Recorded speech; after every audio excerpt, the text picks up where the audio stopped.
দেখুন, আমরা যেটা বারবার বলার চেষ্টা করেছি, আদালতে অবশ্যই আদালতের ডেকোরাম মেনটেন করতে হবে, পরিবেশ রক্ষা করতে হবে।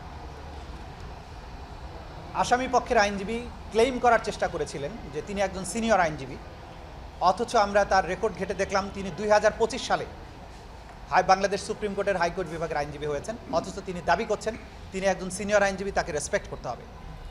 দ্বিতীয় যে কাজটা হয়েছে, bar council order, Bangladesh legal practitioners and bar council order 1972 বলে একটা আইন আছে, যেটার মাধ্যমে আইনজীবীদের শৃঙ্খলা রক্ষা করা হয়। সেখানে আর্টিকেল 26-এ খুব ক্লিয়ারলি বলা হয়েছে attorney general, chief prosecutor attorney জেনারেলের পদ ধারণ করেন, তাকে সেই পদমর্যাদা দেওয়া হয়েছে। অ্যাটর্নি জেনারেল যখন কোনো আদালতে শুনানির জন্য দাঁড়াবেন, তখন কোনো আইনজীবী আর দাঁড়াতে পারবেন না, তিনি তার প্রি অডিয়েন্স রাইট আছে। অর্থাৎ আমি যখন কোর্টে আর্গুমেন্টের জন্য দাঁড়াবো, সে অন্য পক্ষের যত আইনজীবী থাকুক, সিনিয়র হোক জুনিয়র হোক, আমি দাঁড়ানো থাকা অবস্থায় কোনো আইনজীবী কথা বলতে পারবেন না, এটা হচ্ছে আইন। আমি বসে গেলে তখন তারা তাদের আর্গুমেন্ট করতে পারবে, কিন্তু তারা সেই ডিসেন্সিটা রক্ষা করেননি। উল্টো মিডিয়ার সামনে অভিযোগ করেছেন তিনি সিনিয়র আইনজীবী, তাকে মর্যাদা দেওয়া হয়নি। এটা হচ্ছে এক ধরনের হাইপ তৈরি করে বিচারের দৃষ্টিটা অন্যদিকে সরানোর চেষ্টা। কারণ হচ্ছে যে সেন্সিটিভিটি এই বিচার নিয়ে আছে, বাংলাদেশে হাজার হাজার মানুষকে গুম করা হয়েছে, তাদের মধ্যে শত শত মানুষকে গুমপূর্বক হত্যা করে তাদের লাশ বিভিন্ন নদী নালা, খাল বিল, সাগরে, জঙ্গলে ফেলে দেওয়া হয়েছে। এরকম কঠিন মামলার বিচার যখন হচ্ছে, আসামিরা তাদেরকে বারবার তাদের পরিচয়, তারা যখন পুলিশ হিসাবে এই অপরাধটা করেছেন, র্যাবে থেকে করেছেন, সেই জিনিসটা ভুলে গিয়ে বারবার তারা বলার চেষ্টা করছেন আমরা সেনাবাহিনীর অফিসার, অথচ সেনাবাহিনীর বিচার এখানে হচ্ছে না। তারা যখন অপরাধগুলো করেছেন, তারা কখনো সেনা কমান্ডের অধীনে ছিলেন না, সেনাবাহিনীর ইউনিফর্মে ছিলেন না, সেনাবাহিনীর ডিসিপ্লিনের মধ্যে ছিলেন না, তারা ছিলেন পুলিশ সদস্য। অথচ এই সেনা পরিচয়কে বাইরে ব্যবহার করার মাধ্যমে তারা এই মামলাটাকে সেন্সিটাইজ করার চেষ্টা করেছেন। এটা অসৎ উদ্দেশ্যে তারা করছেন আসামি পক্ষের এই আইনজীবীরা। এখানে অপরাধী যেই হোক, আমরা বলেছি তিনি কোন পোশাকে আছেন, কোন র্যাঙ্ক বহন করেন, সেগুলো কোনো কিছু দেখা হবে না। তিনি প্রধানমন্ত্রী হন, তিনি যে কোনো বাহিনীর প্রধান হন, তিনি একজন সিভিলিয়ান হন, সবাই আইনের দৃষ্টিতে সমান। তাদের অপরাধের গুরুত্ব বিবেচনায় আইন অনুযায়ী যদি সাক্ষ্য প্রমাণে তাদের অপরাধ প্রমাণিত হয়, তারা শাস্তি প্রাপ্য হবে। সুতরাং বিচারকে বিচারের মতো চলতে দিতে হবে। অন্য আসামির বিচার যেভাবে চলে, এই গুমের মামলার যারা আসামি তাদের বিচারও একইভাবে চলবে। আইনের দৃষ্টিতে প্রত্যেক নাগরিক সমান।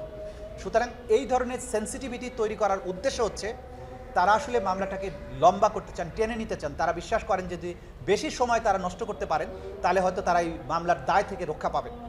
এই কারণে তারাই 3 মাস সময় চেয়েছেন। এটা আনহার্ড অফ, যে এই জাতীয় আন্তর্জাতিক অপরাধ ট্রাইব্যুনাল বলেন বা এই সমস্ত ইন্টারন্যাশনাল যত ট্রাইব্যুনাল আছে, এরকম লম্বা সময় কখনোই অ্যালাউ করা যাবে না। স্পেসিফিক্যালি আমাদের আইনে বলা হয়েছে যে কোনো অবস্থাতে এই মামলাতে কোনো অ্যাডজর্নমেন্ট দেওয়া যাবে না যদি ন্যায় বিচারের প্রয়োজনে একান্ত প্রয়োজন না হয়। এখানে আইনে সুনির্দিষ্ট করে দেওয়া হয়েছে বিচারের যখন শুরু হবে তারপরে 3 সপ্তাহের প্রস্তুতির সময় দিতে হবে কমপক্ষে। সেখানে তারা 7 সপ্তাহ সময় এনজয় করেছেন, তার আগের 1 মাস 4 সপ্তাহ এবং যেদিন ডেট দেওয়া হয়েছিল তার থেকে পরবর্তী 3 সপ্তাহ। তা সত্ত্বেও তারা এই সময়ের জন্য আননেসেসারি ক্যাওস তৈরি করে, কোর্টের মধ্যে সিচুয়েশন তৈরি করে তারা মিডিয়াতে আসতে চান। তারা এটাকে নিয়ে হাইলাইটেড করতে চান, চিফ প্রসিকিউটর প্রসিকিউশনের সমালোচনার মাধ্যমে বিচারটাকে প্রশ্নবিদ্ধ করার চেষ্টা করেন। সব কিছুই অসৎ উদ্দেশ্যে তারা করেছেন। আমরা আপনাদেরকে আইনের বিধানটা বলে দিলাম যে আইন অনুযায়ী 3 সপ্তাহ সময় তারা পাবেন, তার আগে সময় তাদেরকে দেওয়া হয়েছে। কোনো অ্যাডজর্নমেন্ট এই মামলাতে বিধানই নাই। সুতরাং আইন অনুযায়ী বিচারটা হতে হবে। এবং ডিসেন্সির প্রশ্নে তাদের ডিফেন্স সাইডের যে লয়ার, তিনি বিশেষ একজন লয়ার, তিনি কথা বলেছেন, তিনি আইন না জেনে কথা বলেছেন, তিনি আইন লঙ্ঘন করে কথা বলেছেন। আমরা তাড়াহুড়া যে করছি না সেটার দৃষ্টান্ত আপনারা জানেন যে 3 সপ্তাহ সময় পাবার কথা, সেখানে 7 সপ্তাহ দেওয়ার পরেও তারা যদি বলেন যে তাড়াহুড়া করছি, এটা মিথ্যা অভিযোগ। এই ট্রাইব্যুনাল উইদাউট অ্যাডজর্নমেন্ট চলবে। প্রস্তুতির জন্য আপনি কমপক্ষে 3 সপ্তাহ পাবেন, আপনাকে 7 সপ্তাহ দেওয়া হয়েছে। যখন সপ্তাহ বেঁধে দেওয়া হয় তখন এটা মিন করা হয় যে এখানে সপ্তাহ ভিত্তিকই চিন্তা করতে হবে, মাস তো বলেনি যে 3 মাসের সময় দেওয়া হবে। এই 3 সপ্তাহ সময়ের কথা বলার অর্থই হচ্ছে আইন প্রণেতারা মনে করেছেন যে এই মামলার বিচার অ্যাডজর্নমেন্ট হলেও সপ্তাহ বেশি হবে না। আইনের উদ্দেশ্যটা অত্যন্ত পরিষ্কার, কন্টিনিউয়াসলি ট্রায়াল চলবে, বিচার শেষ হতে হবে। এবং কেন শেষ হতে হবে, এই যে জুলাই আগস্টের গণহত্যা বলেন বা গুমের মতো অভিযোগ, এই বিচারগুলো করা বাংলাদেশের জনতার দাবি ছিল, যে কারণে একটা বিপ্লব সংগঠিত হয়েছে। এই বিপ্লবের যে ডিমান্ড, এই রাষ্ট্র, এই সরকার এখন একটা বিশেষ পরিস্থিতিতে দায়িত্ব নিয়েছে, তাদের উপর একটা প্রধান দায়িত্ব হচ্ছে বিচার করা। বিচার মানে বিচারের মতো করেই করা। সেখানে আইন যেখানে খুবই ক্যাটাগরিক্যালি বলেছে যে এই নির্দিষ্ট সময়ের মধ্য দিয়ে বিচার করতে হবে, সেই সময়ের বাইরে যাওয়ার সুযোগ তো নেই। সেখানেও সর্বোচ্চ সুবিধা ডিফেন্সকে দেওয়া হয়েছে 3 সপ্তাহের জায়গায় 7 সপ্তাহ, 8 সপ্তাহ। এখন তো তারা 8 সপ্তাহ সময় এনজয় করছে। এরপরে আমরা তাড়াহুড়া করছি, এই অভিযোগ শুধু মিথ্যাই নয়, এটা বিশেষ উদ্দেশ্য প্রণোদিত, যাতে বিচারটা আমরা করতে না পারি।